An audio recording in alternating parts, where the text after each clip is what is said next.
بسم اللہ الرحمن الرحیم نحمدہ ونصلی علی رسولہ الکریم۔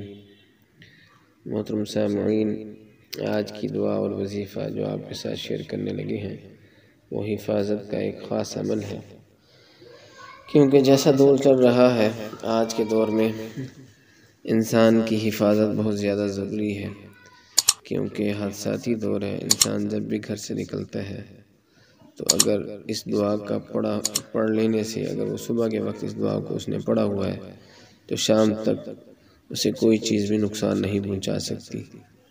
اسی طرح ایک حدیث پاک میں آتا ہے، حضرت عثمان غنی رضی اللہ تعالیٰ عنہ فرماتے ہیں، حدیث انشاءاللہ آپ کے ساتھ شیئر کرتے ہیں، اس سے پہلے کہ اس دعا کو انشاءاللہ ہم سیکھیں گے بھی صحیح لفظ بلفظ اور اس کا معمول بھی بنائیں صبح شام پڑھنے کا، انشاءاللہ تعالی اللہ تعالیٰ کی حفاظت میں انسان آ جاتا ہے۔ آپ صلی اللہ علیہ وسلم کی بتائی ہوئی دعا ہے۔ حضرت عثمان غنی رضی اللہ تعالیٰ عنہ فرماتے ہیں کہ رسول اللہ صلی اللہ علیہ وسلم نے فرمایا، جو بندہ بھی اس کو صبح اور شام کو 3 مرتبہ اس دعا کو پڑھ لے تو اسے دنیا کی کوئی چیز بھی نقصان نہیں پہنچا سکتی۔ ابو داؤد شریف کی یہ روایت ہے، جو بندہ صبح کو پڑھ لینے سے شام تک اللہ کی حفاظت میں آ جاتا ہے، اور شام کو پڑھ لینے سے صبح تک اسے کوئی ناگہانی بلا نہیں پہنچے گی۔ دعا کو توجہ کے ساتھ سماعت فرمائیں اور یاد کر لیں۔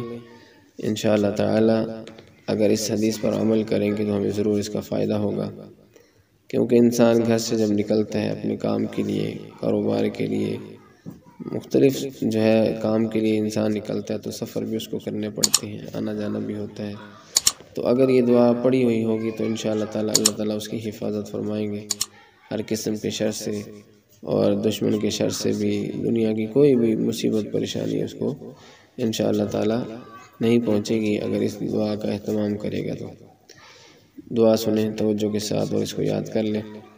بسم اللہ الذی لا یضر مع اسمہ شیء فی الارض ولا فی السماء وهو السمیع العلیم۔ بسم اللہ الذی لا یضر مع اسمہ شیء فی الارض ولا فی السماء وهو السمیع العلیم۔ دوبارہ سنیں اس دعا کو۔ بسم اللہ الذی لا یضر مع اسمہ شیء فی الارض ولا فی السماء وهو السمیع العلیم۔ اس دعا کا ترجمہ بھی سن لیں، بہت ہی خوبصورت ترجمہ ہے۔ اس اللہ کے نام کے ساتھ جس کے نام کے ساتھ کوئی چیز ضرر نہیں پہنچاتی، نہ زمین میں اور نہ آسمان میں، اور وہ سب کچھ سننے اور جاننے والا ہے۔ بے شک اللہ تعالیٰ کی ذات سننے اور جاننے والی ذات ہے۔ اس چیز کا یقین ہمیں ہونا چاہیے، اور مسلمان کو تو ضرور ہونا چاہیے، کیونکہ مسلمان کی بنیاد ہی یقین ہے۔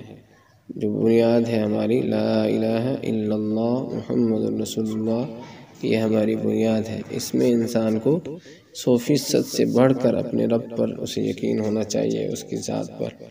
جتنا کامل یقین ہوگا اتنا زیادہ فائدہ وہ حاصل کرے گا۔ اس دعا کو صبح شام 3 مرتبہ اگر پڑھ لیں گے تو انشاءاللہ تعالی اللہ تعالیٰ کی حفاظت میں آ جائیں گے۔ اللہ تعالیٰ ہم سب کو عمل کرنے کی توفیق نصیب فرمائے، آمین۔